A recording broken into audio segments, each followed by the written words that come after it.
What's up, foodies? After posting my Five Guys burger video, the comments went crazy over one thing: the cheese. A bunch of people said things like, American cheese is plastic, there's no such thing as high quality American cheese, why would you ruin a good burger with fake cheese? I get it, American cheese has a bad rap. But Five Guys uses American cheese, and it's not plastic. I said use a high quality American cheese, and everyone said it was an oxymoron. No such thing exists. So this video is my answer to all that. I'm going to show you how to make real homemade American cheese slices from actual cheese and pantry staples. There's no crazy preservatives or weird powders you gotta use. It's just a simple recipe for American cheese that melts like Five Guys but tastes even better. And I believe American cheese is the best cheese for a burger. And I'm going to show you how to make them. Let's get into it. Grab a bowl and add in 100 ml of lemon juice or lime juice and 1 teaspoon of baking soda. It's going to fizz up, but this is going to make what we need to make the cheese. Let it settle for about 10 seconds.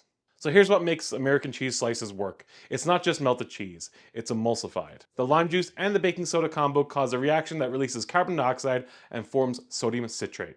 And that's your natural emulsifier. It helps the fat and moisture stay perfectly blended instead of separating and turning greasy. This is the same kind of thing that big brands use, but it's ingredients from your own kitchen. The result is a cheese that melts smoothly, slices cleanly, and doesn't break or curdle.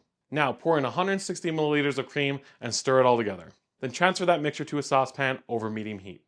You want it hot, but not boiling. If it starts to bubble, lower the heat a bit. Alright, start with 400 grams of shredded cheese.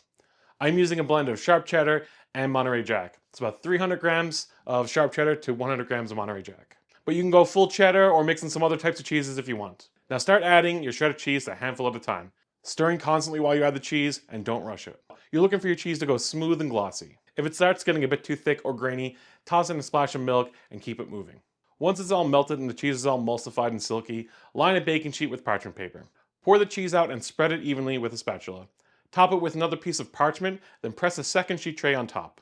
This flattens everything out and gives you a nice even thickness for slicing. Now my sheet trays give a bit more of a gap in between the layers, so it's going to be a bit more thicker of a cheese slice, but that's fine. I'm using this for grilled cheese. Now chill this in the fridge for at least 3 to 4 hours or overnight if you can. Now if you don't have sheet pans, you can put this into a cake pan and just put some saran wrap on top. Once it's set, peel off the top paper and slice it into squares. But as you can see, my cheese slices are a little bit thicker than what you'd use for a burger, but like I said, these are going onto a grilled cheese. Then wrap them up or toss them in the fridge and they'll stay good for up to 5 days. You can go ahead and make a grilled cheese like I am. Just throw a couple slices of bread in the pan with a bit of butter, throw your cheese slices on, put it on a nice medium temperature, flip it until it's golden on both sides, take it off, give it a slice, and look at that beautiful cheese pull. And that's it, homemade American cheese slices that melt just like Five Guys. Use these on your next Five Guys burger and you'll see the difference instantly. If you haven't seen my full Five Guys burger video, check it out next. Links up here on the screen or in the description below. If you like this video, give a thumbs up, a subscribe down below, and until next time, FOOD-DEE out.